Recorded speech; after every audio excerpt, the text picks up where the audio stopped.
Hoy, Oka, sino yun, ha? Huwag mo sabing dinala mo yung isang babae mo rito. Pambihira ka naman, oo. Hinaan mo nga yung boses mo. Baka marinig ka ni Minda. Sino nga yung dalagitang yun?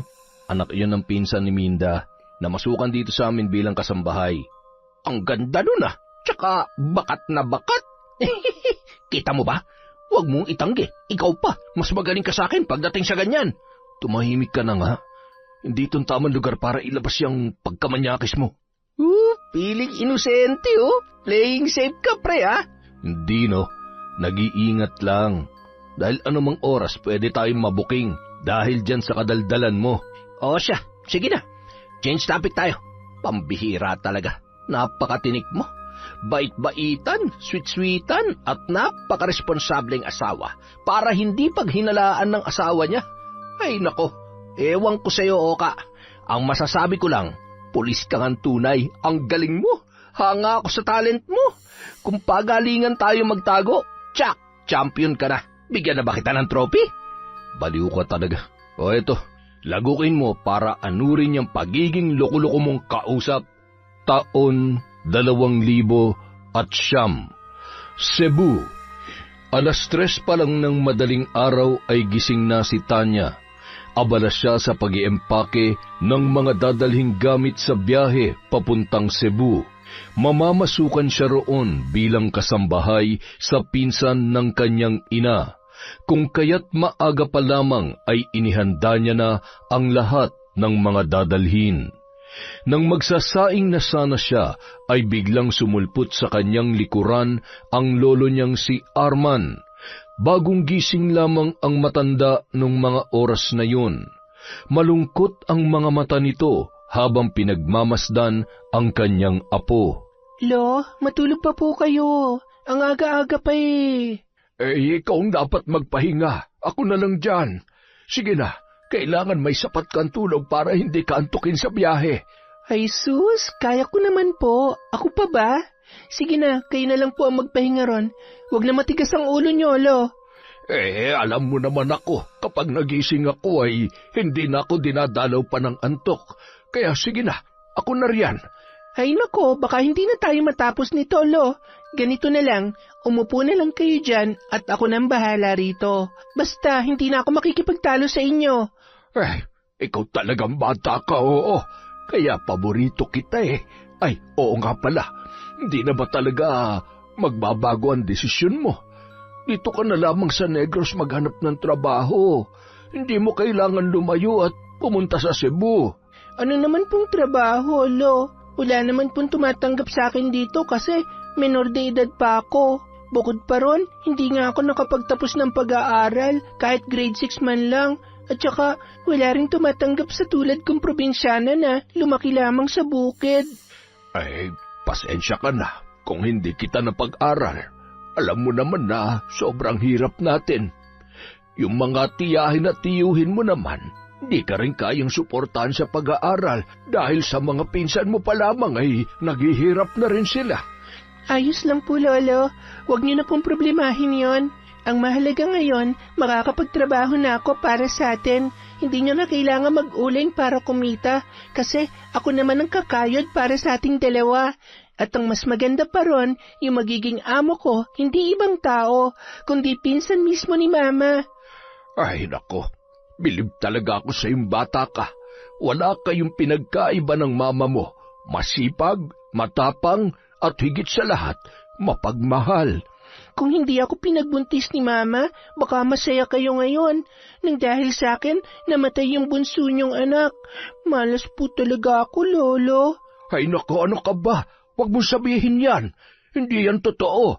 At saka, swerte ka sa amin. Lagi mong tandaan yan, ha? Kung nabubuhay ang mama mo ngayon, ay nako, yun din ang sasabihin niya. Malas po ako sa buhay niya dahil namatay siya sa panganganak sa akin.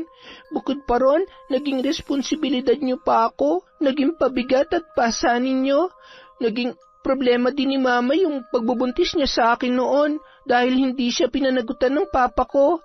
Ay nako, huwag mo mabanggit-banggit sa akin yung papa mo dahil umiinit ang dugo ko sa lalaking yon. Ay, humarap ka nga sa akin, tumingin ka sa akin. Tatanungin kita ngayon, Kung wala ka, sino na lamang ang kasama ko? Tiyak na mag-isa lamang ako at hindi ko gusto yon.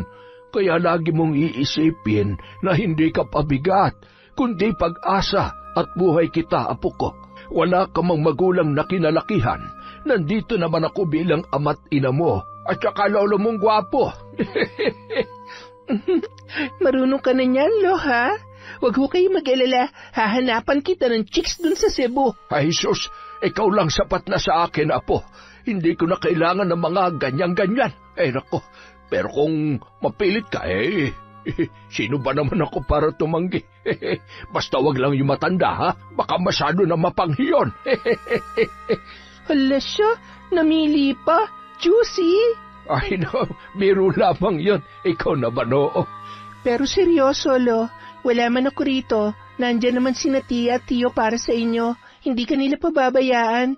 Bukod pa ron, gagawa ko ng paraan para makausap kita palagi. Ay, sige. Basta, yun ang pagkasunduan natin. Huwag mong kalimutan yon. Huwag mo na magbo-boyfriend. Sino naman na maglalakas loob na manligaw sa akin, Lo? Pinaglihi ako sa kalabaw sa sobrang itim, kaya wala talagang sino man na magkakagusto sa tulad ko. Basta, humarap muna siya sa akin bago kanya ligawan kung sakali man. Oo na po, Lolo. Hindi na ako makikipagtalo pa. Kasi alam ko na hindi talaga ako mananalo sa inyo. Pagkatapos sabihin niyo ng dalaga, pinagpatuloy niya na ang pagluluto. Ang lolo niya naman ay nakaupo lamang habang pinagmamasdan ang kanyang apo. Hindi maiwasang malungkot ng matanda dahil ilang oras na lang ay malalayo na siya kay Tanya, sa paborito niyang apo na mula pagkabata hanggang sa magdalaga ay kasakasama niya na. 8:00 ng umaga nang lumipad ang eroplanong sinasakyan ni Tanya papuntang Cebu. Nang mga oras na yun, habang siya'y nasa himpapawid ay hindi niya maiwasang isipin at alalahanin ang muka ng kanyang lolo Arman. Nung siya'y sumakay na sa motor ng kanyang pinsan, maluha-luha siyang pinagmamasdan ng matanda na parang bata na ayaw maiwan ng magulang. Mahigpit ang hawak nito sa kanya at tila ayaw siyang bitawan. Lo, wag ho kayong malungkot. Nandyan po sina Tia at Tio at ang iba ko pang mga pinsan. Hindi po nila kayo pababayaan. At saka sisikapin kong makapag-ipon doon para makauwi ako rito kahit mga tuwing 3 buwan. Basta mag-iingat ka ron, ha? Marami pa namang mga masasamang tao ngayon. Kung may mananakit o mananamantala sa'yo, huwag ka magdadalawang isip na magsumbong sa akin kasi susungurin ko talaga sila. Ang tapang nga. Iiyak naman. Kala ko ba masakit ang tuhod nyo? Oo, masakit nga. Pero malakas pa sa kabayo ito kung sumipa. Kayo talaga? Ang hilig niyo magbiro. Pero seryoso, Lo. Huwag kayong mag-alala sa akin doon. Kasi, di ba, pulis naman yung asawa ni Tia Minda? Kaya wala talagang takas sa mga siraulo na maglalakas loob na saktan ako. Alam ko namang hindi ka nila pababayaan doon. Pero mag-iingat ka pa rin. Manghihiram po ako ng cellphone sa kanila para makakatawag ako kina Tio Bingoy at Tia Sanya o kahit sino sa kanila rito para po makausap ko kayo. Ay, sige lang. Eto, dalhin mo ito. Proteksyon mo. Ano po ito, Lo? Spray yan. Ang laman niyan ay mga dinikdik na sili at bawang. Meron din niyang alcohol at epicacent.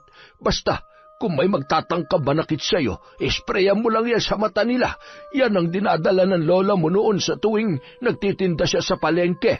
Proteksyon kung may tulisan o kahit sinong mananakit sa kanya. Sige na lang po, Lolo. Ako na pong bahala. Patay sila sa akin dahil dala ko na ang sandata na tatapos sa kanila. Ay, siya nga po pala. Alis na po ako, ha? Baka mahuli po ako sa eroplano, eh. Hindi na ba talaga magbabago ang isip mo? Dito ka na lang. Yan na naman po kayo, eh. Hindi na po magbabagong isip ko, Lo. Ang ginagawa ko pong ito ay hindi lang po para sa akin. Para sa ating dalawa po to. Ingat ka po. Mahal na mahal kita. Huwag mong pababayaan ang sarili mo ron. Hindi ko po pababayaan. Yan ang bilin ni Lolo Arman. O siya, aalis na po ako. Malalim ang buntong hininga na pinakawalan ni Tanya habang inaalala ang mga sinabi niyang yun nung siya ay papaalis na. Hindi niya rin mapigilan ang malungkot dahil yon ang unang pagkakataon na malalayo sila sa isa't isa. Si Tanya ay lumaki sa piling ng kanyang lolo at lola dahil ang kanyang ina ay namatay noon nung siya ay pinapanganak pa lamang. Habang ang ama naman niya ay iniwan ang kanyang ina nung malaman na nagdadalang tao yun. Hindi pinanagutan at tinakasan ang kanyang responsibilidad sa kanyang mag-ina. Nung mamatay naman ang kanyang lola Wilma ay grade 4 pa lamang siya, kung kaya't silang dalawa na lamang ng kanyang lolo Arman ang magkasama hanggang sa siya ay magdalaga. Huminto rin sa pag-aaral si Tanya dahil nais niya na lamang na tulungan ang kanyang lolo sa pag-uuling na siyang pinagkukunan nila ng pang-araw-araw na gastusin. Ang tatlo namang mga kapatid ng kanyang ina ay hindi rin makatulong sa kanila, lalo na't naghihirap din ang mga ito dahil sa maagang pag-aasawa at pagkakaroon ng maraming anak. Nang tumawag ang pinsan ng kanyang ina na si Minda sa kanyang tiya Asunsyon para maghanap ng kasambahay, ay agad siyang inirekomenda ng kanyang tiyahin. Tinanggap niya ang trabaho kahit hindi niya pa yon kinonsulta sa kanyang lolo. Ibinalita niya naman yon makalipas lang ang ilang araw. Nang malaman yun ng matanda ay nalungkot yon, ngunit pumayag din di kalaunan. Nagpadala ng pera si Minda para sa tiket ni Tanya papuntang Cebu. Ang babae ang gumastos sa lahat, kung kaya't ikinatuwa rin yon ng dalaga. Samantala, paulit-ulit na sumusulyap si Minda sa mga nagsisilabasan na mga pasahero ng eroplano. Tinitingnan niya ang bawat isa, sinusuri at nagbabaka sakali na masumpungan ang dalagitang magiging kasambahay nila. Hawak niya ang maliit na karton kung saan nakasulat ang buong pangalan ni Tanya. Ilang minuto lang ang lumipas ay napangiti na lamang ang babae nang maglakad papalapit sa kanya ang isang dalagita na nasa 15 anyos pataas. Magandang araw po. Kayo po ba si Tia Minda? Ako po si Tanya, anak ni Edna. Nako, mabutit nakita mo ako agad, iha. Alam mo ba, kanina pa ako nag-aabang sa'yo rito. Kinabahan tuloy ako kasi ang tagal mong lumabas. Ano, nahilo ka ba sa biyahe? Salamat po sa paghihintay sa akin. Natagalan po ako kasi nakaidli po ako eh. Buti na lang nasagi ako ng isang pasahero, kaya ako nagising. At saka, unang beses ko pa pong sumakay sa eroplano at ako lamang mag-isa. Ang importante ngayon, nakarating kang ligtas. Sa susunod, anong gusto mo? Barko? Kahit ano po, ayos lang sa akin. Salamat po pala kasi wala ako rito ngayon kung hindi po dahil sa inyo. Ay, ano ka ba naman? Walang anuman yon. Basta, yung papunta rito lang yung libre ko, ha? Kasi ikaw nang gagastos pa uwi. Huwag ka mag-alala. Sa bahay libre lahat. Pagkain, damit, higaan, basta lahat-lahat. Kaya sigurado akong makakapag-ipon ka kaagad. Maraming salamat po talaga. Tatanuin ko po itong malaking utang na loob. At saka, huwag po kayo mag-alala. Masipag at mapagkakatiwalaan po ako, Tia Minda. Mabuti naman. O siya, sige, tara na. Baka nagugutom ka na eh. Marami pa naman akong niluto sa bahay. Hindi mawala-wala ang ngiti sa labi ni Tanya. Dala-dala niya yon mula sa pagsakay ng taxi hanggang sa bahay ng kanyang magiging amo. Nang makarating sila ay hindi maiwasang mapanganga ang dalaga dahil sa malaki at magandang bahay na nasa kanyang harapan. Hindi niya maiwasang ikumpara yon sa kanilang munting bahay kubo na maraming butas ang bubong at kahit saang anggulo tingnan ay para silang nagpo-promote ng iba't ibang klase ng bigas at feeds ng baboy dahil sa maraming sako na ginamit pang tagpi-tagpi doon. Iha? Tanya, kanina ka pa ba dyan? Umupo ka na rito, kakain na tayo. Gusto mo bang i-house tour kita? Gagawin natin yan mamaya. Basta halika muna rito at samahan mo ako mag-agahan. Pasensya na po talaga kung medyo may pagka-ignorante ako. Ngayon lang kasi ako nakapasok sa ganito kalaking bahay eh. Nakakahiya rin po sa inyo kasi ang dumi-dumi ko pong tingnan. Huwag mo ngang ibabayang sarili mo. Hayaan mo, simula ngayon, ituring mo ng sarili ang bahay na ito. Dahil simula naman ngayon ay dito ka natitira, habang nagtatrabaho ka sa amin. Ang sarap-sarap pa ng pagkain. Ano po itong kulay pulang ito? Spaghetti yan. Nagustuhan mo ba? Ako ang nagluto niyan kanina. Ang sarap po, sobra. Ang galing niyo po magluto. Ito rin po, ano pong pangalan nito?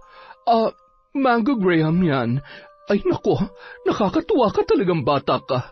Ay siya, sige, huwag ka na muna magdadaldal. Kumain na muna tayo. Pagkatapos kumain ay dinala na ni Minda ang dalaga sa kanyang magiging kwarto, kung saan may kabinet na puno ng damit na pinaglumaan ng babae. Tuwang-tuwa si Tanya nung mga sandaling yon dahil parang tripleng laki ng kanilang kubo ang kanyang kwarto. Alam ko pong nakakarindi na akong pakinggan pero salamat po ulit. Siya nga po pala, may tanong po ako. Ano yun? Sige lang. Wala po ba kayong anak? Ay, sa kasamaang palad, wala. Kasi baog ako, iha. Ano po yung baog, Tia Minda? Yung wala kang kakayanan na magdalang tao. Pero kahit ganon, hindi naman yun naging problema namin ni Oscar. Masaya kami at ang mahalaga, nagmamahalan kami. Hindi niya ako iniwan kahit na hindi ko siya mabigyan ng anak. Swerte niyo po sa kanya at swerte niya rin po sa inyo dahil ang bait-bait niyo po. Sobrang bait din ng asawa kong yon. Nako, matutuwa rin yon kapag nakilala ka na. Ang sarap po magtrabaho pag mababait ang amo. Ang swerte ko pala kasi napunta po ako sa inyo. Napangiti na lamang ang babae sa sinabing yon ni Tanya. Pagkatapos kumain, iginala ni Minda ang dalaga sa loob at labas ng bahay. Tinuruan niya rin ito sa mga gawain para hindi na magtanong pa. 2 kwarto dun sa second floor at 2 rin dito sa first floor. Bawat floor may CR, kaya di ka na mamumroblema kung mababanyo ka ng 10 oras ng gabi dahil katapat lang yan ang kwarto mo sa taas. Ang kwarto naman namin ng asawa ko dito sa first floor, ayan, kita mo? Basta, sinabi ko na sa'yo ha, kung may tanong ka pa, huwag ka mahihiyang magsabi. Kuha ko na po lahat, pero may tanong po ako. Bakit ho pala ang layo-layo ng mga kabahayan dito? Parang lahat ng bahay may distansya. Bukid din naman dito. Malalaki nga lang ang mga bahay. Hindi tulad sa amin sa Negros, gawa lang sa kawayan, sa amakan, o di kaya'y mga tarpaulin na makakapal. Iba dito, kasi may kanya-kanya kaming lupa. Hindi naman pwede na magpatayo sila ng bahay sa hindi nila lupa. Kaya ganito ang setup dito. Iwas na rin sa gulo. Kasi alam mo naman sa panahon ngayon, lupa ang kadalasang punot dulo ng away. Ganun po ba? Naiintindihan ko na po. Mas maganda rin ganito kasi sobrang payapa at tahimik ng paligid. Kaya nga. O siya, sige, magpahinga ka muna. Bukas ka na lamang magtrabaho. Salamat po ulit, Tia Minda. Matapos magpasalamat ni Tanya, tinalikuran niya na ang tiyahin. Ang ginawa ng dalaga ng mga oras na yon ay humiga at nagtatalon sa malambot na kama. Yun ang unang beses na nagkaroon siya ng ganoong higaan. Dahil mula pagkabata hanggang sa siya ay lumaki ay banig lang ang meron sa kanila. Kinabukasan, maagang gumising si Tanya upang magluto at pagsilbihan ang kanyang mga amo. Saan ka pupunta? Maglilinis po, Tia. Mamaya na yan. Saluhan mo muna ako rito. Sige po. Siya nga po pala, hindi po ba umuwi si Tio Oscar? Bukas pa yun uuwi. Tumahimik na lamang si Tanya at hindi na nagtanong pa. Ilang minuto lang ay natapos na si Minda. Iniwanan ang dalaga at nagmamadaling kinuha ang kanyang bag. Ayos lang po ba kayo, Tia? Oo, ayos lamang ako. ikaw nang bahala dito ha, kasi malilate na ako sa trabaho. Hindi na nakapagsalita pa si Tanya dahil iniwan na siya ng kanyang tiyahin.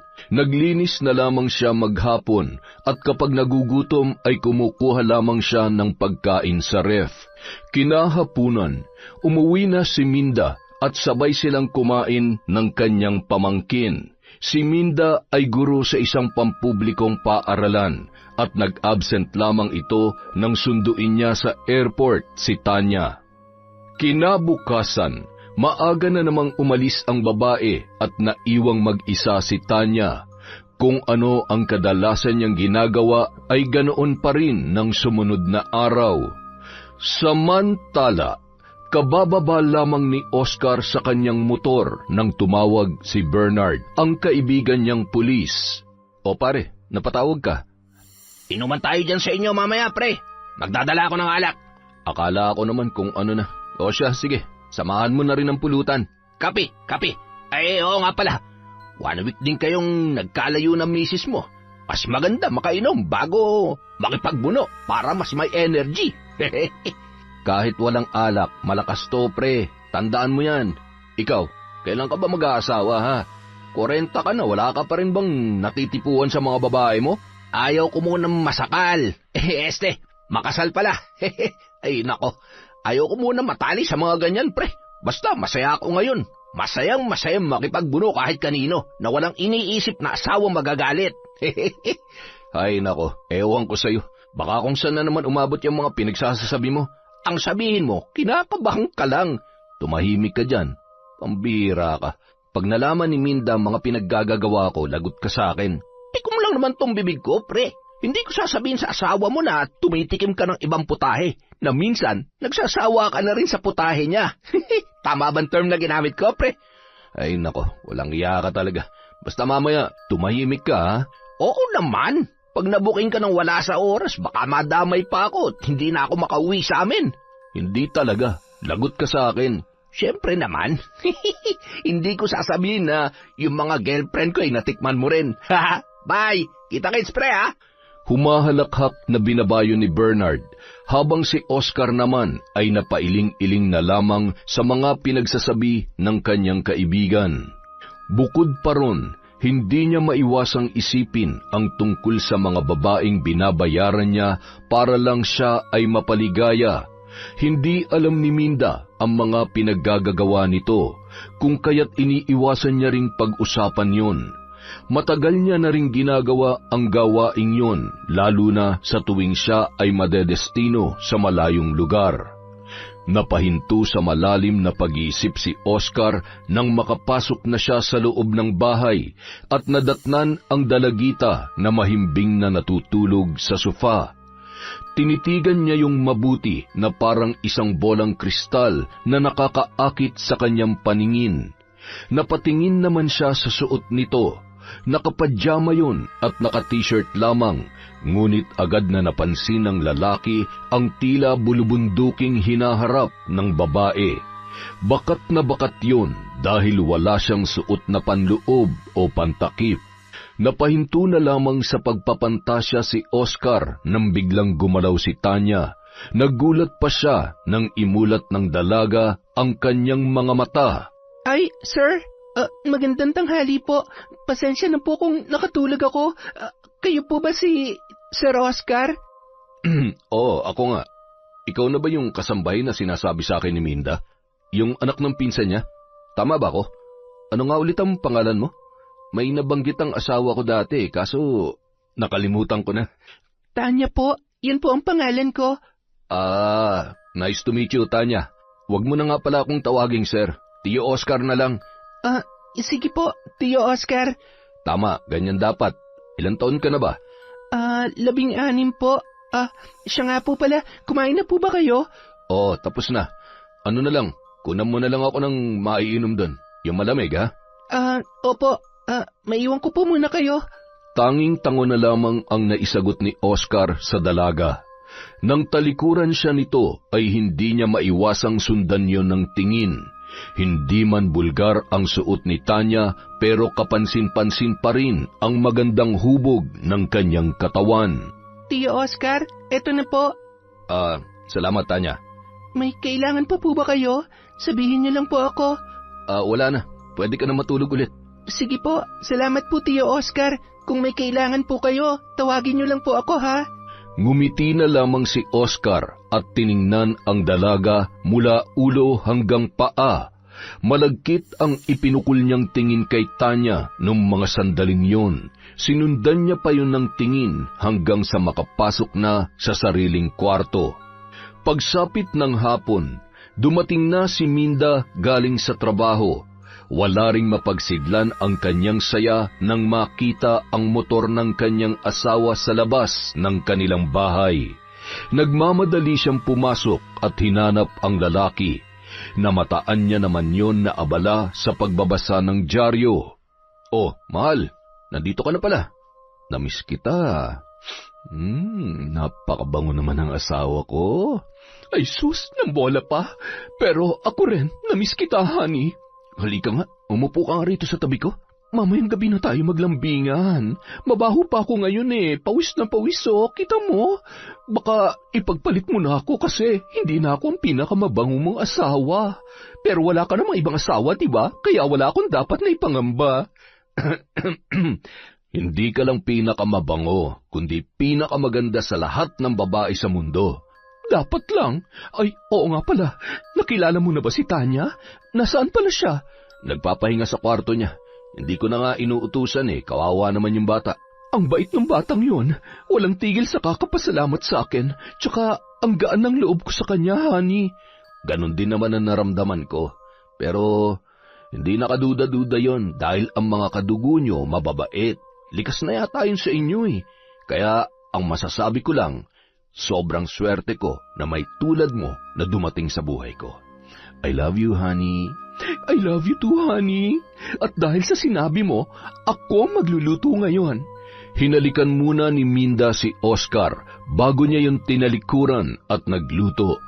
Naiwan namang mag-isa ang lalaki habang iniisip ang mga babaeng nakatalik niya at ang magandang hubog ng katawan ng kanilang bagong kasambahay. Samantala, 7:00 na ng gabi nang magising si Tanya. Napahilamos pa siya ng muka dahil natagalan siyang gumising. Nagmamadali siyang lumabas. Naabutan niya sa sala si Oscar kasama ang kaibigan nitong si Bernard habang nag-iinuman. Magandang gabi po, sir. Pasensya na po. Natagalan ako ng tulog. Ay nako, sabing wag ng sir Ay, oo nga pala. Ayos lang yon, kumain ka na ron. Huwag ka mag-alala, hindi kami galit sa'yo. Sa katunayan nga, si Tia Minda mo na nagluto. Hindi ka na namin ginising dahil alam namin na pagod ka. Salamat po, Tio Oscar. Kayo po ba? Tapos na po ba kayong kumain ni Tia Minda? Oo, tapos na kami. Ikaw na lang ang hindi pa. Si Tia Minda mo nasa kwarto na, gumagawa yun ng lesson plan. Huwag mo na lang istorbohin. Kaibigan ko nga pala, si paring Bernard. Hi po. Siya naman si Tanya, bago namin kasama dito. Hello. Sige po, maiwan ko na po muna kayo. Salamat po ulit, Tio. Tanging-tango lamang ang isinagot ni Oscar sa dalaga. Nang tumalikod si Tanya, hinagod pa yun ng tingin ng magkaibigan. Hoy, Oka, sino yun, ha? Huwag mong sabing dinala mo yung isang babae mo rito. Pambihira ka naman, oo. Hinaan mo nga yung boses mo. Baka marinig ka ni Minda. Sino nga yung dalagitang yun? Anak yun ng pinsan ni Minda na masukan dito sa amin bilang kasambahay. Ang ganda nun, Tsaka bakat na bakat. Kita mo ba? Huwag mong itanggi. Ikaw pa, mas magaling ka sa akin pagdating sa ganyan. Tumahimik ka na nga. Hindi itong tamang lugar para ilabas yung pagkamanyakis mo. Piling inosente, Playing safe ka, pre, Hindi, no. Nag-iingat lang. Dahil anumang oras pwede tayong mabuking dahil dyan sa kadaldalan mo. O siya, sige na. Change topic tayo. Pambihira talaga. Napakatinik mo. Bait-baitan, sweet-sweetan at napaka-responsableng asawa para hindi paghinalaan ng asawa niya. Ay nako, ewan ko sa'yo, Oka. Ang masasabi ko lang, pulis ka ng tunay. Ang galing mo. Hanga ako sa talent mo. Kung pagalingan tayo magtago, tsak, champion ka na. Bigyan na ba kita ng trophy? Baliw ka talaga. O eto, lagukin mo para anurin yung pagiging loko-loko mong kausap. Eto, tatahimik na nga. Baka sumabog ka pa dyan. Hindi na lamang umimik pa si Oscar at diretsyong nilagok ang alak. Tinigilan na rin siya ni Bernard. Pinilit niya ring ibahin ang usapan dahil baka marinig sila ng kanyang asawa at hindi niya gugustuhing mangyari yon. Ilang minuto lang, dumaan ulit si Tanya sa kanilang harapan at nagpaalam na papasok na siya sa kwarto. Ganun pa rin ang ginawa ng dalawa. Malagkit na sinundan ng tingin ng dalaga hanggang sa mawala na ito sa kanilang paningin. Kinabukasan, maagang nagising si Tanya upang magluto at maipaghanda ng almusal ang kanyang mga amo. Ilang oras lang ay natapos na siya. Gising na rin noon ang mag-asawa kung kaya't masaya nilang pinagsaluhan ang mga pagkain ng umagang yon. Nang hiram naman siya ng cellphone kay Minda at tinawagan saglit ang tiyahin niyang si Sanya sa Negros. Gustong makausap ni Tanya ang kanyang lolo dahil ilang araw na raw niyang hindi nakakasalo sa hapagkainan at nakakatabi sa pagtulog ang matanda, kung kaya't labis na lamang ang kanyang pangungulila. Ilang minuto lang nagtagal ang kanilang pag-uusap dahil papasok na sa trabaho si Minda. Honey, tara na. Hindi ka pa nagbibihis. Hindi ka ba papasok sa trabaho? Masakit ang ulo ko, honey. Ewan ko ba? Hangover siguro to. Naparami kasi ang inom namin kagabi ni paring Bernard eh. Ganoon ba? O siya, sige, magpahinga ka na lamang muna rito. Sorry kung hindi kita maihahatid, honey ha. Babawi ako sa susunod. Ayos lang. Basta magpahinga ka na lang dyan. Tanya, halika nga muna rito. Tia Minda, ano po yon? Sana hindi maulit yung nangyari kahapon na nakatulog ka ng matagal, ha? Dapat unahin muna ang trabaho, lalo na ngayon dahil dito muna ang tiyo Oscar mo, kasi masama ang pakiramdam niya. Huwag mong hayaan na siyang kikilo sa mga gawain dito, ha? Sorry po, tia. Hindi na po mauulit yon. Ayos lang. O siya, sige. Maiwan ko na kayo. Honey, aalis na ako. Uminom ka ng gamot, ha? Para mawala yung sakit ng ulo mo. Sige lang, huwag ka mag-alala. Ingat ka, honey, ha? I love you. Hinalikan pa ni Minda ang kanyang asawa bago siya umalis. Naiwan naman sina Tanya at Oscar na pinagmamasdan ang papalayong si Minda. Tanya, ipagluto mo nga ako ng lugaw. Pagkatapos, dalhin mo sa kwarto ko, ha? Sige po, tiyo.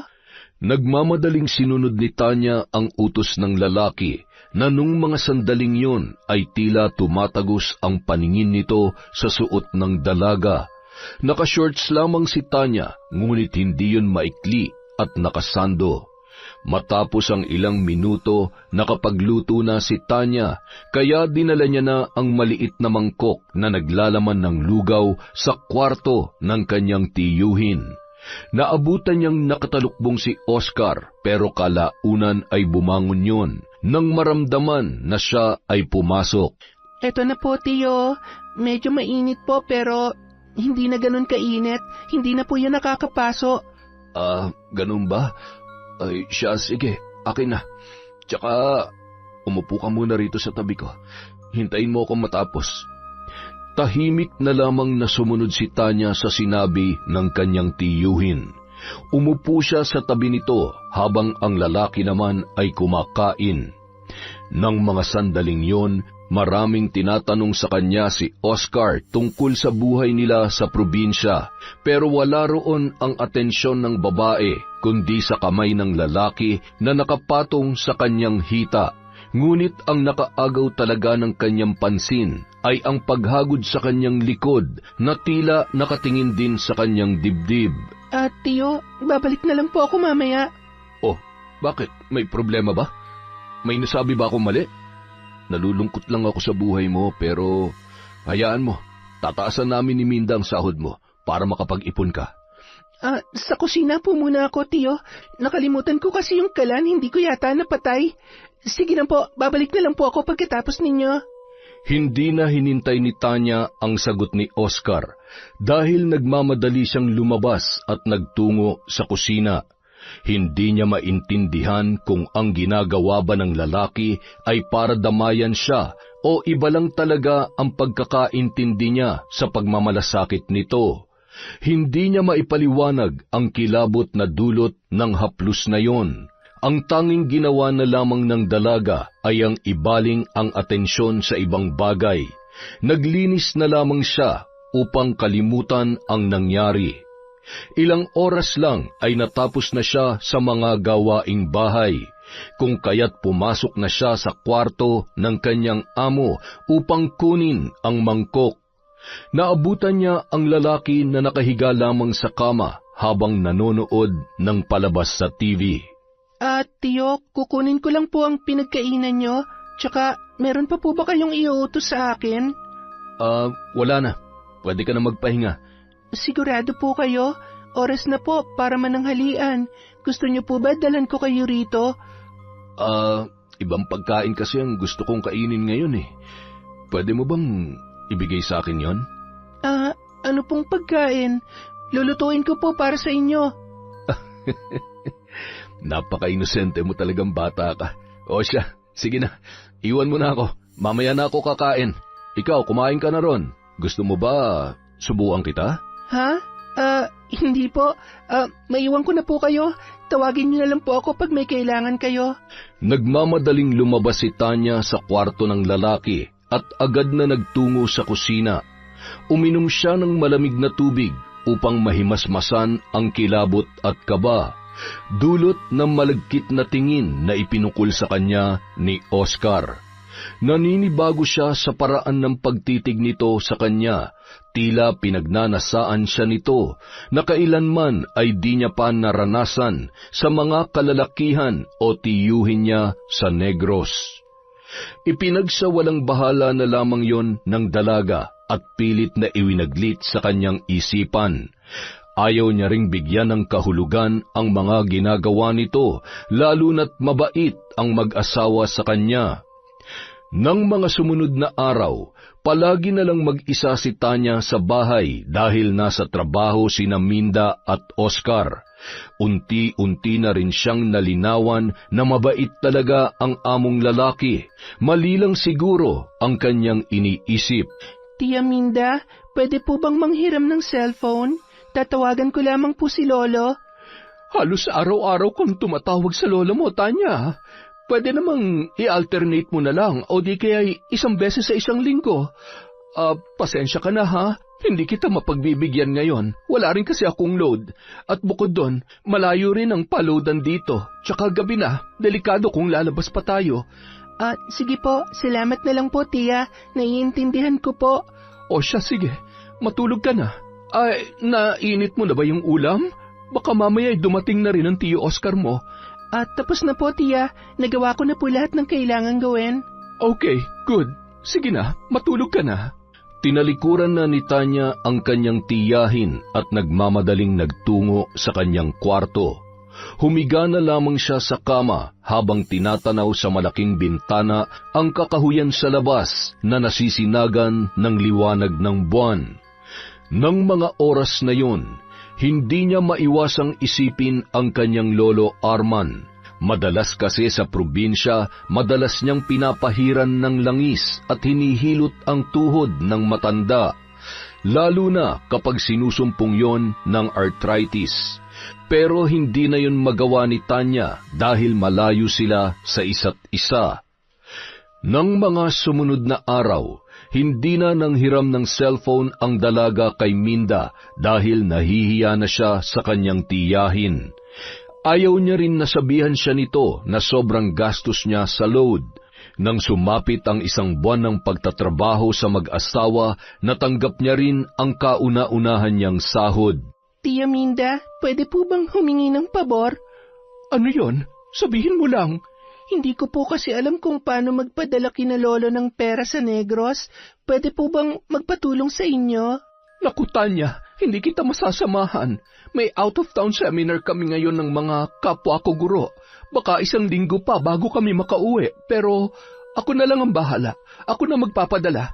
Akin na lang yung pera mo. Magkano bang ipapadala mo? Ito po yung pera. Salamat po talaga, tiya. Ipapadala mo sa kanila lahat ng sahod mo? Opo, yung sunod na sahod ko na lang po ang iipunin ko. Ang bait mo talagang bata ka. O siya, sige, maiwan na kita. Maliligo lang muna ako. Teka lang po, may tanong po ako. Ano yun? 1 linggo po kayong mawawala? Oo, pero hayaan mo, pag uwi ko, dadalhan kita ng mga pasalubong. Huwag ka rin mag-alala, nandiyan naman si Tio Oscar mo, kaya hindi ka mag-iisa rito tuwing gabi. Ganun po ba? Sige po, mag-iingat po kayo doon. Hindi na lamang umimik pa si Minda at iniwan na ang dalaga. Ilang oras ang makalipas ay umalis na ang mag-asawa at naiwan naman mag-isa sa bahay si Tanya. Kinagabihan, habang nakaupo sa sofa ang dalaga ay dumating si Oscar na tila nakainom. Agad sinunggaban ng lalaki ng halik si Tanya na ikinagulat nito. Ha? Tio Oscar, huwag po, parang awa niyo na. Ha? Ay, pambihira naman oh. Akala ko si Minda. Sorry, nakainom lang ako. Oo nga pala, dalhan mo na nga lang ako ng pagkain sa kwarto ko. Pasensya ka na talaga, Tanya ha. Utos pa ng lalaki bago iniwan ang dalaga na noon ay nakatulala na. Inayos ni Tanya ang suot niyang damit na muntik nang mahubad ng kanyang tiyuhin. Balisa siyang nagpunta sa kusina at tila wala sa sarili na kumuha ng pagkain, habang bitbit ang mga yon ay tila ayaw gumalaw ng kanyang mga paa. Pagkapasok niya sa kwarto ay agad niyang nilapag sa maliit na lamesa ang mga pagkain. Babalikan ko na lang po mamaya ang pinagkainan niyo, Tio. Nabigla ka ba sa nangyari? Hindi ko sinasadya yun ha, kaya huwag ka matakot sa akin. Pasensya ka na talaga, Tanya. Tumango na lamang ang dalaga sa lalaki bago lumabas ng kwartong yon. Kinabukasan, maagang gumising si Tanya at naligo. Habang nasa banyo, nakalimutan niyang ilak ang pinto ng CR kung kaya't napasilip ang kanyang tiyuhin. Nagmamadali namang pinulupot ng dalaga ang tuwalya sa katawan at kinakabahang tumingin sa maliit na siwang ng pinto kung saan nakabukas yun ng kaunti. Tio, naliligo pa po ako. Ano pong kailangan niyo? Ay, sorry, magsisiyar sana ako eh. Nandiyan ka pala? Sige, ituloy mo lang ang paliligo mo. Pagkatapos niyan, magluto ka na ng agahan, ha? Napabuntong hininga na lamang ang dalaga at sinara na ang pintuan. Alam niya nung mga oras na yon na nagsisinungaling ang kanyang tiyuhin, lalo na't may isa pa namang CR sa first floor kung saan nagbabanyo ang mag-asawa. Nagmamadali na lang niyang tinapos ang paliligo at nagluto na ng almusal. Tanya, padala nga ng pagkain dito sa kwarto. Wala nang nagawa ang dalaga kundi sundin ang kanyang tiyuhin. Nang makapasok na siya sa kwarto nito ay nagulat siya nang makitang tanging tuwalya lang ang nakatapis sa katawan ng lalaki at ikinagulat pa ni Tanya na ang pinapanood nito ay malaswang palabas. Nagmamadali niyang nilapag ang pagkain sa lamesa at akmang lalabas na. Ngunit nagsalita bigla si Oscar, dahilan ng paghinto ng dalaga sa may pintuan. Tanya, ayaw mo ba akong samahang manood? Hindi ka na bata. Dapat alam mo na yung mga ganitong bagay. Babalikan ko na lang po ang pinagkainan niyo mamaya, Tio. Hindi mo na ako papasok sa trabaho ngayon. Ano, gusto mo ba turuan kita ng ganito? Halika na. Hindi na lang pinansin ni Tanya ang sinabi ng kanyang tiyuhin, bagkus ay dire-diretso na siya sa paglabas ng kwarto. Pagsapit ng tanghalian, habang nagluluto ang dalaga, ay bigla na lamang tinakpan ni Oscar ang kanyang bibig at binuhat papunta sa kanyang kwarto. Pinilit magpumiglas ng dalaga, ngunit dahil malakas ang kanyang tiyuhin ay hindi siya makatakas. Ibinagsak siya nito sa kama at pagkatapos ay hinubaran. Tio, wag po. Parang awa niyo na. Matagal na ako nang gigigil sa iyong babae ka, kaya pagbigyan mo na ako. Huwag ka mag-alala, paliligayahin naman kita eh. Ayoko po. Parang awa niyo na. Palabasin niyo na po ako dito. Hindi ka makakalabas dito hanggat hindi kita natitikman. Oo nga pala, atin lang to ha. Pag nagsumbong ka kay Minda, papatayin kita. Huwag ka rin tatakas at huwag ka magsusumbong sa mga pulis. Pulis ako at pag ginawa mo yon, ang tiyahin mo papatayin ko. Hindi na umimik pa si Tanya at hinayaan na lang ang lalaki sa kanyang ginagawa. Hindi niya rin maiwasang matakot, lalo na't tinutukan din siya nito ng kutsilyo. Pagkatapos ng pangahalay na ginawa sa kanya, ay pinalabas siya ng tiyuhin sa kanyang kwarto. Kinagabihan, naulit na naman ang pangahalay ng lalaki. Hindi na siya nanlaban pa o nagtangkang tumakas, lalo na at tinalian siya ni Oscar para hindi siya makatakbo. Gusto ko nang umuwi. Tigilan niyo na po ako. Para ano? Para makapagsumbong ka? Hindi. Hindi ka uuwi. Dito ka lang. Inuulit ko, kapag nagsumbong ka, alam mo kung anong gagawin ko. Pati yung lolo mo, ipapapatay ko. May mga kaibigan akong pulis sa Negros. Kaya buti pa, huwag kang maingay. Huwag kang magulo. Naintindihan mo? Akala ko mabait ka, pero ang sama-sama mo pala.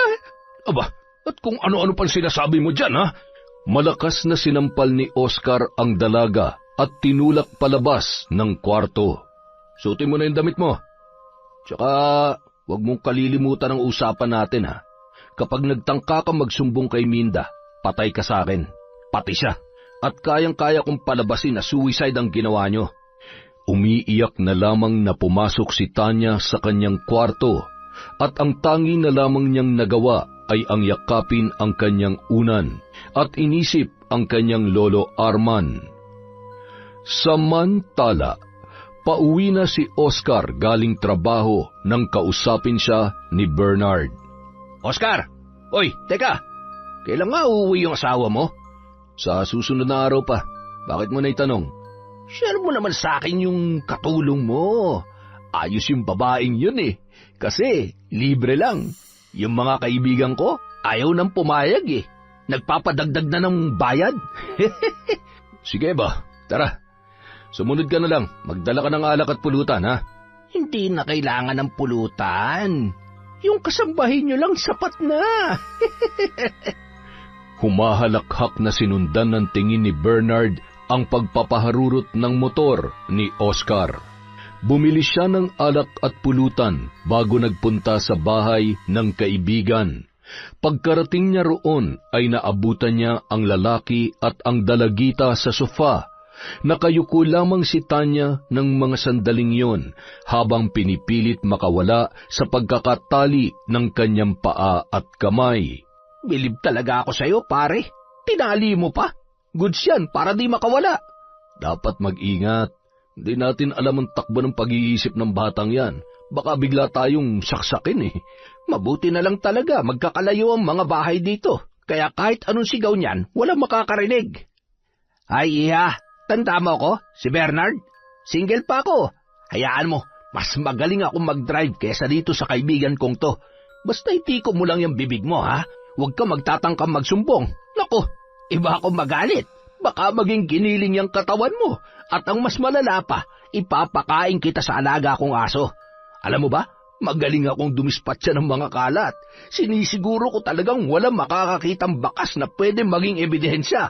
Para bang sunrocks lang, isang patak, tanggal lahat. Ganong kalinis. Kaya, kung ako sa'yo, matakot ka sa amin. Tahimik na lamang na umiiyak si Tanya sa mga pinagsasasabi ng kaibigan ng kanyang tiyuhin. Hinayaan niya ang mga yon na halayin siya at maging pulutan ng gabing yon. Kinabukasan, tanghali na nang magising ang dalaga. Wala na roon ang dalawang lalaki na nanghalay sa kanya. Niyakap na lamang niya ang sarili at humugulhol sa mga nangyari. Gustuhin man niyang tumakas ay natatakot siya na baka ang tiyahin at lolo niya ang pagdiskitahan nina Oscar at Bernard. Malayo man ang kanyang lolo ay kaya pa rin niyong ipatrabaho ng kanyang tiyuhin. Kinagabihan, sa kwarto ni Oscar siya natulog dahil yon ang gusto ng lalaki. Sa mga nagdaang araw, paulit-ulit lamang ang ginagawa noon sa kanya. Kinabukasan, nabulabog ang pagtulog ni Natanya at Oscar nang marinig ang dumating na tricycle. Buisit, ang aga naman umuwi ni Minda. Hoy, magbihis ka, bilisan mo. Papatayin talaga kita pag nagsumbong ka. Ayusin mo yung buhok mo, pati na rin yung suot mong damit. Tingnan mo, baliktad. Walang hiya, umayos ka nga. Nang mga oras na yun, hindi alam ni Tanya ang mararamdaman, takot ba o saya. Takot sa among lalaki sa mga pagbabanta nito sa kanya. Masaya dahil sa wakas ay umuwi na ang kanyang tiyahin. At sa pagkakataong yun, gusto niyang magsumbong rito upang magkaroon ng kakampi. Inaayos naman ni Oscar ang suot nitong uniforme nang pumasok ang kanyang asawa. Nagulat pa si Minda nang makita ang dalaga sa kanilang kwarto. Anong ginagawa mo rito, Tanya? Ay, teka, bakit ka umiiyak? Anong problema? Halika nga rito. Ano po kasi? Ano yon? Bago pa man makapagsalita ang dalaga, ay inunahan na siya ni Oscar na kanyang ikinagulat. Pinagalitan ko kaya umiiyak. Ay nako, pasensya ka na, Tanya, pero hindi ko talaga nagustuhan yung ginawa mo. Ha? Ano bang ginawa niya? Ano nangyari, Tanya? Natutulog ako rito kanina. Nagising na lang ako nung marinig kong pagkalansing ng mga barya. Ay nako, kung kailangan niya ng pera, pwede naman siyang humingi sa akin, hindi yung mangungupit. Pulis ako, Tanya, hindi ko gusto ang ganong mga ugali. Ano? Tanya? Bakit mo nagawa yon? Sana nanghingi ka na lamang sa akin. Sorry po, Tia Minda. Hindi na po mauulit. Paghingi ng tawad lang ang nasabi ng dalaga sa salang hindi naman niya ginawa. Halos hindi na rin siya makahinga sa takot, dulot ng mga tingin ni Oscar sa kanya. Ang pandidilat nito ng mata na mas nakadagdag sa kaba na kanyang nararamdaman. Pinatawad naman siya ng kanyang tiyahin at pinangaralan na wag nang uulitin yun. Mula nang dumating ang tiya ay naging payapa na ang takbo ng mga pangyayari. Hindi na rin siya nilalapitan ni Oscar at yun ang kanyang ipinagpapasalamat. Nung mga sumunod na araw ay naging matiwasay ang kanyang pagtatrabaho. Tanya, halika nga rito. Mawawala na naman ako ng 3 araw. Seminar na naman, kaya magpakabait ka rito, ha? Po? Tia Minda, pwede po ba akong sumama? Sige na po. Ano? Tanya, ano ba nangyayari sa'yo? Anong sasama? Hindi pwede, huwag ka mag-alala. Dadalhan ulit kita ng pasalubong. Ano bang gusto mo? Donuts? Burger? Pizza? Spaghetti? Magta-take out na lang ako. Huwag na lang po kayong umalis. Parang awa niyo na po. Ano ba, Tanya? Para kang bata. Ano bang problema? Kasi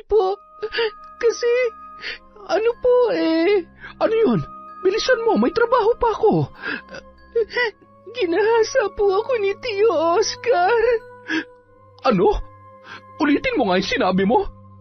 Ginahasa po ako ni Tio Oscar, Tia. Napahawak si Tanya sa kanyang pisngi nang sampalin siya ng kanyang tiya Minda. Galit na galit ang muka ng babae habang nakatingin sa dalaga. Tigilan mo yung kalokohan mo, Tanya. Hindi nakakatuwa yung pambibintang mo sa asawa ko. Wala kang utang na loob. Mabait kami at nagpakamagulang sa'yo, pero ito ang isinukli mo sa amin? Sa asawa ko na itinuring kang anak? Dahil ba nahuli ka niyang nangungupit, kaya ka gumagawa ng mga kwento, ha? Totoo po ang sinasabi ko. Maniwala po kayo, Tia. Alam mo ba kung may nakarinig na ibang tao dyan sa mga storya mo, pwedeng maapektuhan ang trabaho ng asawa ko? Sa tagal namin magkasama ni Oscar, ngayon lang ako nakarinig ng paninira, tapos sa'yo pa talaga manggagaling? Ang kapal ng pagmumukha mo, kapag narinig ko pa yan sa bibig mo, hindi lang sampalang aabutin mo sa akin. Hindi na umimik pa si Tanya. Tanging paghikbi lamang ang kanyang nagawa ng mga sandaling yon. Iniwan siya ni Minda na walang kibo hanggang sa umalis ang kanyang tiyahin. Kinagabihan, Nangyari na naman ang kanyang kinatatakutan. Ginahasa siyang muli ni Oscar at pinagbantaan. Kinabukasan, wala siyang ibang maramdaman kundi ang gusto niya na lang mawala sa mundo at tapusin na ang kanyang paghihirap. Nang sumunod na araw, pagsapit ng gabi ay hindi na lumabas ng kwarto si Tanya. Nilak niya ang pintuan para hindi makapasok ang tiyuhin at ang kaibigan nito na nag-iinuman sa baba. Rinig na rinig niya ang halakhakan ng dalawa na nagdadala ng kilabot sa kanyang pagkatao. Samantala, sa sala, habang abala sa paglalaro ng baraha sina Oscar at Bernard, sa harapan naman nila ay naroon ang 4 na bote ng alak.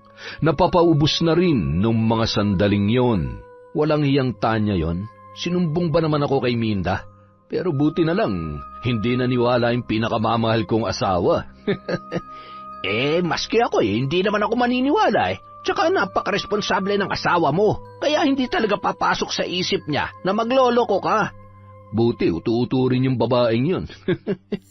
Gumaya ka kasi sa akin. Tingnan mo, walang asawa, walang nagagalit. Ay nako, ano bang gusto mo? Hiwalayan ko si Minda? Nako, hindi pwede yun. Malaki ang pakinabang ko sa kanya, lalo na pagdating sa pera. Basta ako, malaya lang. Siya nga pala, nasan ba yung katulong mo, Oka? Nandun sa kwarto niya, nagmumukmuk yata. Nang maubos ang alak, ay napagdesisyonan ng dalawa na akyatin si Tanya. Hoy, Tanya, buksan mo nga to. Bubuksan mo ba o hindi? Leche ka, sabing buksan mo to Ano ba nangyayari, pare? Nilak niya. Walang yang babae yan, oo. Nasan ba yung susi nyo? Oo nga pala, lintik, nakalimutan ko tuloy. Kukunin ko muna. Hintay mo lang ako dyan, ha? Nang makuha ni Oscar ang susi, agad niyang binuksan ang pintuan ng kwarto ni Tanya. Bumungad sa kanila ang dalaga na umiiyak sa isang sulok, na nung mga oras na yon ay halos wala ng tigil ang panginginig ng katawan dahil sa matinding takot. Ayoko na po. Parang awa niyo na. Tumahimik ka. Nagsumbong ka pa talaga, ha? Hindi na nagsalita pa si Tanya at hinayaan na lang ang dalawa sa ginagawa nilang pambababoy sa kanyang katawan. Nang matapos ay nakatulog sina Bernard at Oscar habang ang dalaga naman ay balisa sa isang tabi. Biglang pumasok sa kanyang isip ang pagtakas kung kaya't nagmamadali siyang nagbihis. Pagkatapos noon, dahan-dahan siyang lumabas, bitbit ang kanyang mga gamit.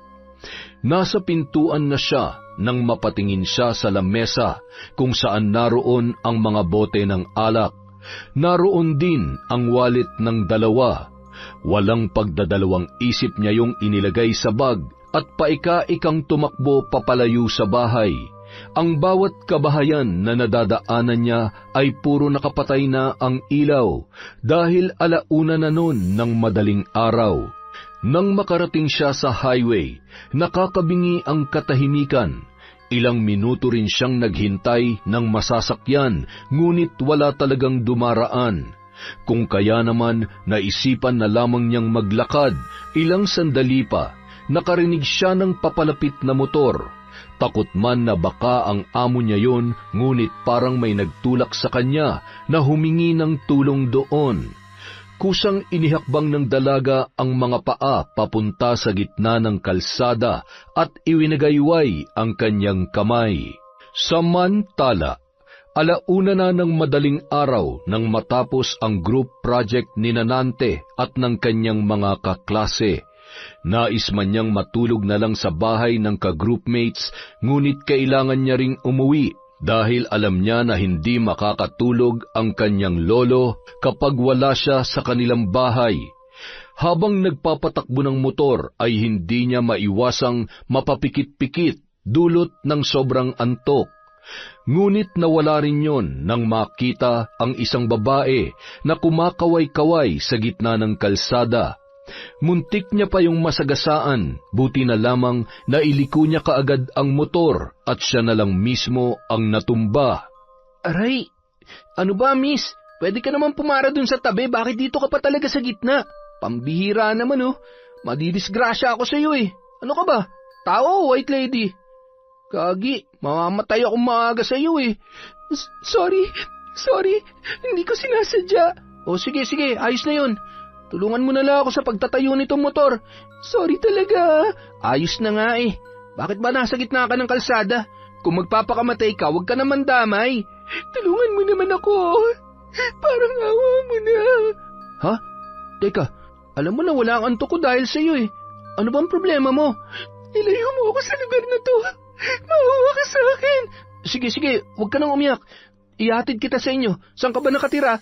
Sa Negros. Ha? Negros?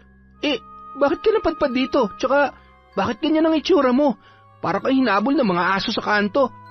Mahabang kwento. Pakiusap, ilayo mo nilang ako rito. Parang awa mo na. Saan kita dadalhin? Pwede bang makituloy sa inyo kahit hanggang umaga lang? Nako, baka mapagkamalan ka pa sa bahay na girlfriend ko. Ang dami pa naman tanong pero... Ay nako naman. Sige na nga, dali, angkas na. Tatanungin ko tong malaking utang na loob sa'yo. Hindi na lamang umimik pa si Nante sa sinabi ng dalaga at pinaharurot ang kanyang motor. Nang mga sandaling yun, nagdurugo naman ang kanyang tuhod at kaliwang braso dulot ng pagkatumba. Tiniis niya na lamang yon, lalo na't ang iniisip niya ay ang misteryosong babae sa gitna ng kalsada na nakiangkas sa kanya. Pagkarating nila sa bahay, naabutan ni Nante ang kanyang lola na nakahiga sa mahabang upuan. Nagising yun nang marinig ang kanyang motor. Diyos ko, Nante, ano nangyari? Bakit ang dami mong sugat? At sino yung babaeng kasama mo? Huwag mong sabihin na magtatanan kayo. Isa-isa lang ang tanong, Lola. Sagutin mo kung bata ka. Ang mabuti pa, kayo na lang ang mag-usap niyang babaeng yan. Doon na lang muna ako sa kwarto. Gagamutin ko lang tong mga sugat ko. Aba, iniwan ako. Hay, bastos ka talagang bata ka. Bumalik ka rito. Iha, anong relasyon niyo ng apo ko? Girlfriend ka ba niya? Hindi po kami magkakilala ng apo niyo, Lola. Pero ang alam ko lang po ay niligtas niya po ang buhay ko. Ha? Niligtas saan? Ano po kasi? Ala, bakit ka umiiyak? O siya, halika't maupo ka muna rito. Ayos lang po. Salamat po. Sige lang, magkwento ka lang. Huwag ka mag-alala. Mapagkakatiwalaan ako, iha. Nagsimulang magkwento si Tanya sa mga nangyari, mula sa umpisa hanggang sa siya'y makarating sa bahay ng matanda. Sumilip naman sa siwang ng pintuan si Nante at pinakinggan ang kwento ng dalaga. Hindi maiwasan ng binata na malungkot sa mga narinig at sa katotohanan na biktima ito ng panggagahasa. Isumbong natin sila sa mga kapulisan para makulong ang mga hayop na yon. Nako, umiinit ang ulo ko sa mga taong halangang kaluluwa. Hindi po pwede. Huwag po. Kung magsusumbong po tayo, ako po ang dihado. Mga pulis din po ang gumawa sa akin nito. Diyos ko, anong gagawin natin? Eto na lang. Dumito ka muna at magtago pansamantala. Tutulungan ka namin ng apo ko na makauwi sa Negros. Maghahanap tayo ng pera kahit mahirap hanapin yon. Meron po ako nadalang wallet dito. May laman din pong pera. Ano to? Ay nako, baka mas ikapapahamak mo pa ito. Pwede ka nilang sampahan ng kaso ng pagnanakaw. Ha? Ano pong gagawin ko? Ewan ko ba? Takot din kaming madamay pero hayaan mo na. Tutulungan ka pa rin namin. Makikinig na lang ako sa mga chismis kung may mababali-balita tungkol sa'yo. Basta, sa ngayon, mas ligtas ka kung magtatago ka muna dito. Maraming salamat po sa inyo. Tawagin mo na lamang akong Lola Lita at yung apo ko naman ay si Nante. Ikaw, anong pangalan mo at ilang taong ka na? Magkalapit lang yata kayo ng edad ng apo ko Tanya po ang pangalan ko. 16 na taong gulang po ako. Ganun ba? Mas matanda lang pala ng 3 taon yung apo ko sa'yo. Second year college na batang yon sa kursong education. Mabuti na lamang at siya nakakita sa iyo sa daan. Siya nga pala, tapos ka na bang kumain? Opo. Sige, mauna ka na magpahinga ron sa kwarto ko. Ikaw na muna doon at dito muna ako sa kwarto ng apo ko. Sigurado po kayo? Salamat po, Lola Lita. Sige lang, walang anuman yon. Sa bahay ng maglola nagpalipas ng gabi ang dalaga. Hanggang sa mga sumunod na araw ay doon pa rin siya nagtago at pilit na tinatakasan ang masamang bangungot na nangyari sa kanyang buhay. Samantala, sa apartment ni Bernard ay naroon si Oscar na problemadong-problemado ang pagmumuka. Oy Oscar, kanina ka pa palakad-lakad dyan. Nahihilo na tuloy ako sa'yo. Umupo ka nga rito. Magdadalawang linggo na mula nung takasan tayo ng batang yon. Pambihira naman Di ka ba kinakabahan? Hindi. Bakit naman ako kakabahan? Baliw ka ba? Hindi ka ba natatakot na idemanda ng babaeng yon, ha? Kung magsusumbong yon, matagal na sana niyang ginawa o kahit nung 1 linggo pa. Pero wala naman Hindi niya ginawa. 2 linggo na nga siya nga pala. Anong sinabi mo dun sa asawa mo tungkol sa pamangkin niya? Siyempre, sinabi ko na naglayas, dala-dala yung mga alahas niya. Pero ang totoo, tinago ko yun, para may rason lang ako na pwedeng ibintang sa Tanya na yun. Pag nanakaw naman talaga siya, lalo na tinangay niya yung mga wallet natin. Nakakabwisit rin kasi pati yung mga ID natin nandun. Malas talaga anong sabi ni Minda? Hindi niya ba ipapahanap yung bata? Pinigilan ko na lang. Sabi ko, malalaman din namin ang katotohanan kasi wala naman yung ibang matatakbuhan dito. Bukod pa ron, baka umuwi na yun ng Negros. Nakarating na nga sa mga kamag-anak nila mga pinagagawa ni Tanya Kaya kung makikita nila yung dalaga, agad nilang ipagbibigay alam sa amin. Paano kung mahanap nila si Tanya? Mabubuking tayo. Kaya nga hindi tayo dapat makampante.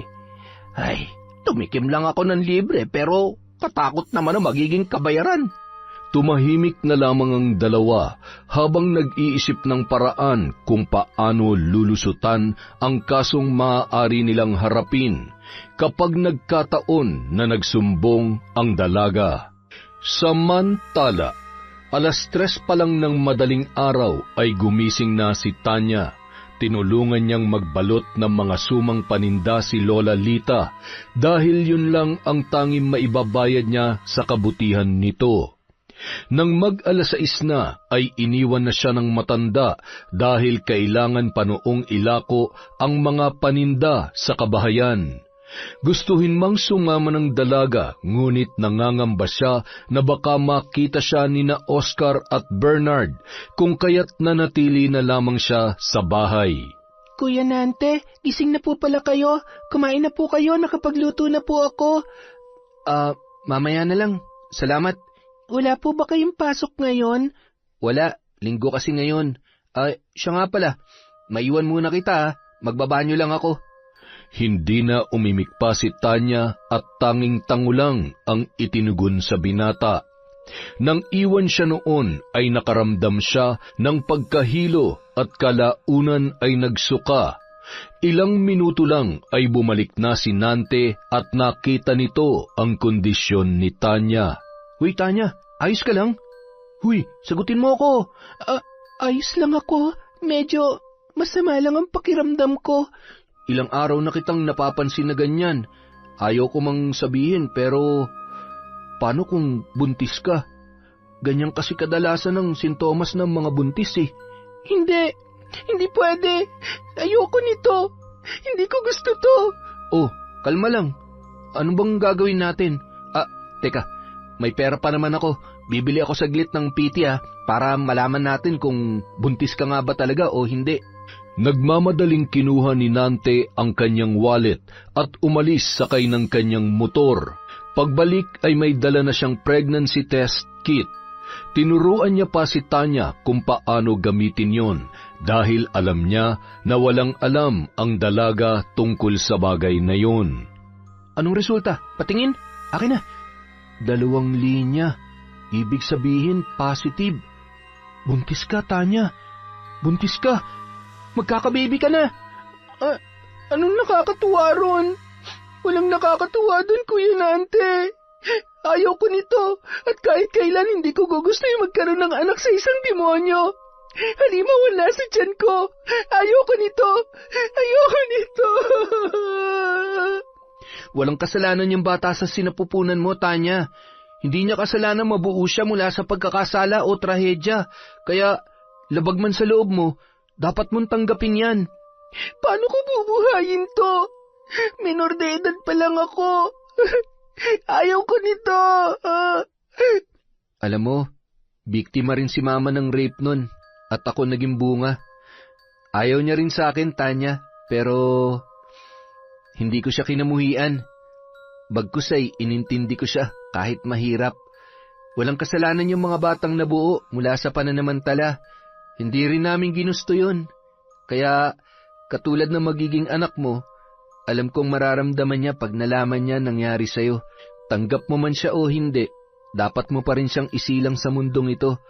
Dahil kung hindi mo siya matatanggap, maraming taong handa siyang mahalin at handang kumalinga sa kanya. Sigurado yun. Hindi na umimik pa si Tanya at nagmukmuk na lamang sa silid ni Lola Lita. Nang mga sumunod na araw, naging balisa ang dalaga, hindi kumikibo at palagi na lamang umiiyak. Tanya, halika nga rito. Alam kong pinagdaraanan mo, kaya umiyak ka lang. At saka, nandito lamang kami ni Nante para sa'yo. Siya nga pala, may papakita ko, baka interesado ka. Ano po yun, Lola Lita? Naghanap ako dun sa lumang cabinet ng mga damit na pinaglumaan ko para ibigay sana sa'yo. Tapos, ayun, nakita ko itong kahon na ito. Ano po ang laman niyan? Mga gamit sa pambabarang mula pa sa aming ninuno. Hindi ako gumagamit nito kasi natatakot ako. Pero sabi ng lola ko noon, madali lang daw itong matutunan kapag determinado ang isang tao. May narinig na po ako tungkol sa barang dati. Hindi ako gaanong naniniwala. Pero pwede ko po bang subukan? Determinado po ako, Lola. Sige na po. Dapat sanayin mo ang sarili mo sa paggamit nito dahil mapanganib to pag nagkamali ka. Pwedeng bumalik sa'yo ang barang. Tanging pagtangulang ang isinagot ng dalaga sa matanda. Dahil ng mga sandaling yon ay para siyang hinihigop ng kung anong enerhiya mula sa kahon na naglalaman ng mga gamit sa pambabarang.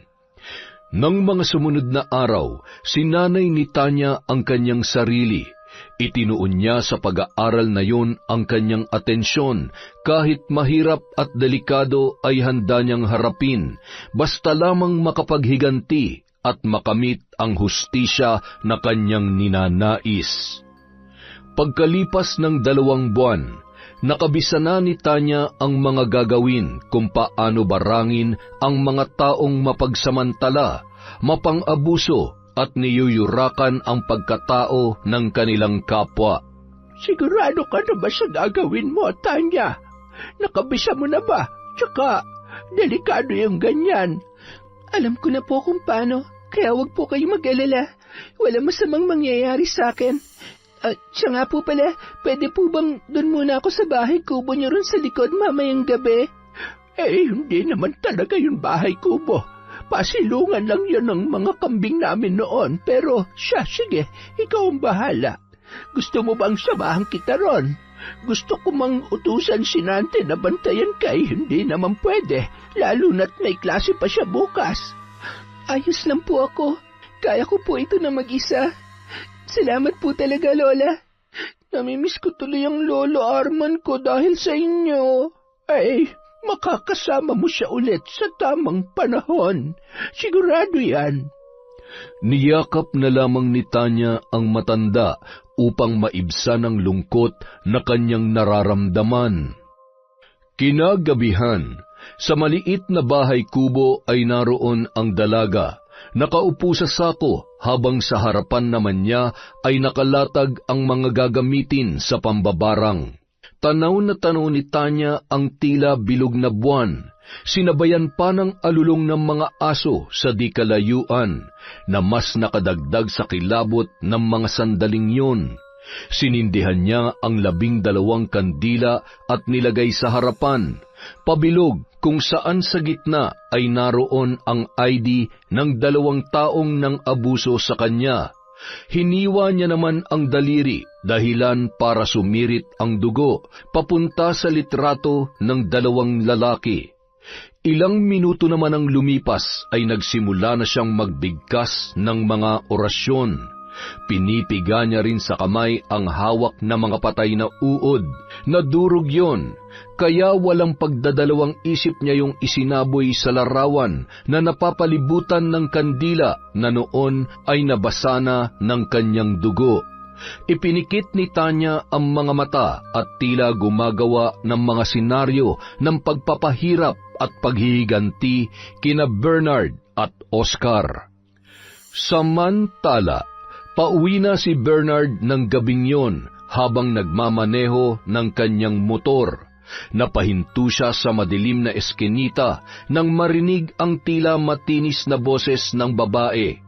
Para yung sinisira ang kanyang tenga at pinupunit ang bawat ugat na nananalaytay doon. Ilang minuto lang ay nakita niya sa may unahan ang isang babaeng papalapit sa kanya. Puno yun ng dugo na ipinagtataka ng lalaki. Miss? Aray ko. Okay ka lang ba? Ano nangyayari sa'yo? Miss? Hi, miss. Naririnig mo ba ako? Oy, baliw ka ba? Teka, ano yan? Ibaba mo yung kutsilyo. Pulis ako! Hoy! Napapikit ang lalaki dahil sa takot nang akma siyang sasaksakin ng babae. Ngunit makalipas ang ilang saglit ay wala siyang naramdamang sakit, kung kaya iminulat niya na ang kanyang mga mata. Ngunit nagulat siya dahil wala namang tao sa buong paligid. Diyos ko! Ano yun? Kaluluwa? Hindi naman ako lasing Guni-guni ko lang ba yun? Ay nako, mamamatay ako nang wala sa oras Napahinto naman sa pagsasalita ang lalaki nang matanaw ulit ang bulto ng babae sa may di kalayuan. Kumakaway yun sa kanya habang ang isang kamay ay nasa tiyan. Hindi niya alam kung ano ang ipinapahiwatig noon, ngunit ang kanyang ikinatakot ay sa tuwing kukurap siya, nawawala ang babae. Ayoko na! Hindi na magandang guni-guni ito! Nagmamadaling sumakay ng motorsiklo si Bernard, ngunit dahil sa panginginig ng kanyang katawan, siya ay natumba. Kasabay ng mga sandaling yon, ang pagbulwak ng dugo na tila inuuod na. Unti-unti naman niyang napansin ang tila pagkakaroon ng bitak-bitak at sugat sa kanyang braso at binti, makatiyon at mahapdi. Mangiyak-ngiyak na ang lalaki habang nakatingin sa may unahan, kung saan makikita ang masamang tingin na ipinupukol sa kanya ng babae.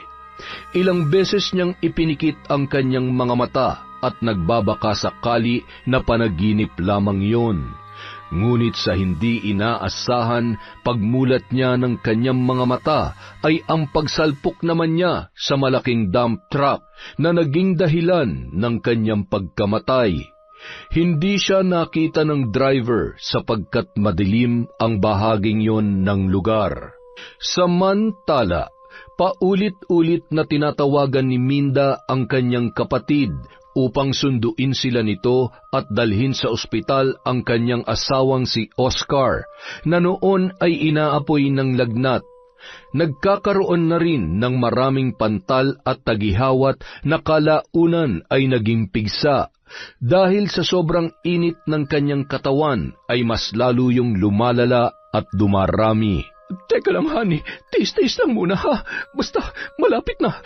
Nag-text sa akin na traffic lang daw sila dahil merong aksidente nangyari. Ang sakit ng katawan ko, Minda. Yung ulo ko parang pinipiga. Aray ko, ang sakit. Kainom mo lang ng gamot, Teka, kukuha lang ako ng pamunas dyan sa katawan mo. Ay, Diyos ko, pumuputok na yung ibang pigsa mo. Tawagan mo na ulit yung kapatid mo. Sabihin mo, dalian nila. Visit naman eh. Oo na, eto na. Huminahon ka lang dyan. Nang akmang tatayo na si Minda, ay napahinto siya nang bumulwak sa bibig ng asawa ang tila napakalapot na dugo. Sa takot ay muntik nang himatayin ang babae. Mabuti na lang agad na dumating ang kapatid niya kasama ang 2 anak nito. Nagtulungan sila upang maipasok sa sasakyan si Oscar at pinaharurot yon ng takbo hanggang sa makarating sa ospital. Inasikaso kaagad ng mga doktor ang lalaki. Nilagyan nila yon ng kung ano-anong aparatos at tubo dahil ng sandaling yon ay nasa kritikal na ang kanyang kalagayan. Nang mga sumunod na araw, naging mabuti ang lagay ng lalaki na ikinatuwa naman ni Minda. Hindi maipaliwanag ng mga doktor ang kanyang kondisyon, ngunit pinagpala raw ang lalaki dahil gumaling pa siya. Honey, makakauwi na raw tayo, sabi ng doktor. Mabuti naman kung ganon, kasi ayoko na rin dito eh. Siya nga pala, alam mo bang nangyari kay Bernard? Ha? Bakit? Ano nangyari sa mokong na yun? Tsaka grabe ha, di man na siya nagpakita sa akin dito sa ospital. Wala na siya, Oscar. Patay ng kaibigan mo. Nung araw na dinala ka namin dito, yun din yung araw na nasagasaan siya ng dump truck. Sobrang sakit ng sinapit niya dahil halos hindi na siya mamukaan. At ang mas malala pa, parang naging gutay-gutay ang katawan niya. Ha? Hindi totoo yan. Simula nung araw na yun, tila parang nagbago si Oscar. Hindi na siya masyadong kumikibo at parang nawalan na ng gana sa trabaho. Ang mas ikinabahala ni Minda ay sa mga lumipas na araw, parang unti-unting nasisiraan ng bait ang kanyang asawa. Tumatawa yun ng mag-isa, umiiyak at bigla na lamang sumisigaw. Kapag hindi ka pa bumalik sa dati, ipapasok na talaga kita sa mental hospital, Oscar! Minda! Nakatingin siya sa akin. May hawak siyang kutsilyo. Papatay niya ako! Minda! Tulungan mo ako! Tayo lang 2 rito. Ano ka ba? Ano bang problema mo? Pagod na ako sa pinaggagawa mo, Oscar. Ang daming boses. Ang ingay. Rinig ko sila. Hindi mo ba naririnig yon? Hindi na lamang umimik pa si Minda at tinalikuran ang kanyang asawa. Pabagsak niyang sinara ang pinto kasabay ng paghalakhak ng lalaki. Samantala, nagmamadaling umuwi si Lita, bitbit ang balde na naglalaman ng 3 suman. Agad niyang hinanap si Tanya na nung mga oras na yon ay humahagulhol mag-isa. Tanya? Ayos ka lang ba? Ano nangyayari sa iyong bata ka? Bakit ka umiiyak? Sorry po kung pinakilaman ko yung cellphone ninyo. Ay, sus, ayos lamang yon. Pwede mong gamitin yan kahit anong oras. Paloadan na lang natin pag naubos na. Lola, wala na po ang Lola Arman ko. Ha? Anong wala na? Tinawagan ko kanina si Tia Sanya. Galit na galit po siya. Dahil daw nagnakaw ako ng mga alahas kay Tia Minda. Kahit hindi naman totoo. Nalaman ko rin na inatake sa puso si Lolo nang malaman yon. Okay naman daw siya dahil naagapan naman agad. Kaso nga lang po, nung nakaraang buwan, na-stroke daw siya. Kaya ayun, binawian na po siya ng buhay. Ay, sige. Umiyak ka lamang, Apo. Nandito lang ako. Magpakatatag ka. Kabayaran po ba ito sa ginawa kong paghihiganti sa mga taong gumahasa sa akin? Grabe naman yung balik ng karma sa akin. Napakalupit. Ay, oo nga pala. Nakasagap ako ng chismis sa mga suki ko. Doon daw sa kabilang barangay may nasagasaang pulis. Yung isa naman ay nawala raw sa katinuan. Kaya pinasok ng asawa niya sa, yung ospital ng mga uto-uto. Ikaw ba may gawa nun, iha? Pulis din kasi sila. Nagbabaka sakali lang ako kung yung dalawang yun ba ang tinutukoy mo. Hayaan na po natin sila, Lola Lita. Siya nga po pala. Binalik ko na sa cabinet niyo yung kahon na naglalaman ng mga gamit sa pambabarang. Hindi ko na po yun kailangan. Salamat po sa pagpapahiram sa akin. Walang anuman yon. Basta ikaw at sa anghel na nasa sinapupunan mo ngayon. Aalis na po ako. Nakakahiya na po kasi sa inyo eh. Ay, ano ka ba? Saan ka naman pupunta? Dito ka na lamang at kung aalis ka, sige ka, magtatampo ako sa iyo. Pabigat na po ako sa inyo dito. Tsaka ayaw ko rin na pagchismisan kayo dahil sa akin, lalo na si Kuya Nante. Baka sabihin ng mga tao, binuntis ako ng apo ninyo. Hayaan mo sila, Tanya. Likas na sa mga taong pagiging chismosa. Kaya pabayaan mo na lang. Magsasawa rin yung mga yan. Oh, Nante, nandiyan ka na pala. Maiwan ko muna kayo. Nang makaalis ang matanda, ay agad na nilapitan ni Nante ang dalaga at dahan-dahang niyakap. Tumigil ka na sa pag-iyak. Huwag ka na mag-alala kung saan ka titira, kung anong kakainin mo, at kung kanino ka lalapit. Dahil kami ni Lola, nandito lang kami para sa'yo. Ang swerte ko kasi ikaw ang nakita ko nung gabing yon. Salamat, Kuya Nante, ha. Tatanawin kong malaking utang na loob ang kabutihan ninyo. Basta, mangako ka. Mamahalin mo ng buong-buo ang baby mo. Hindi mo siya iiwan at hindi mo pababayaan. Pangako yan, Kuya. Hayaan mo na husgahan ka ng ibang tao. Basta kami ni Lola, alam namin ang totoong ikaw. Kaya simula ngayon, ituring mo na si Lola na totoo mong Lola. At ako naman, kuya mo na handang ipagtanggol ka. Salamat. Maraming salamat. Basta, pagka-graduate ko, magte-take ako ng board exam. At kung papala rin at makapasa, mag-a-apply agad ako sa mga school. Tsaka, yung unang sahod ko, ikakain natin yun sa labas. Ayos ba? At ipapasyal ko rin ang magiging unang pamangkin ko sa mga tourist spot dito sa Cebu. Marami akong pangarap at syempre kasama na kayo dun. Hindi na lamang napaimik pa si Tanya. Hindi pa rin siya makapaniwala sa mga nangyari. Ang masasabi niya lang, pagdaanan man ng tao ang madilim na karanasan, may naghihintay pa ring liwanag na sisimbolo sa pag-asa at bagong buhay. Yon! Isa na namang malupit na kwento mula sa kwentong Enteng. Maraming salamat po. Pasensya na po kayo, medyo nagahul lang po tayo sa oras ngayon. Meron pa tayong trabaho kaya bukas na po ang shoutout. Maraming salamat po ulit sa walang sawang pagsuporta sa kwentong Enteng.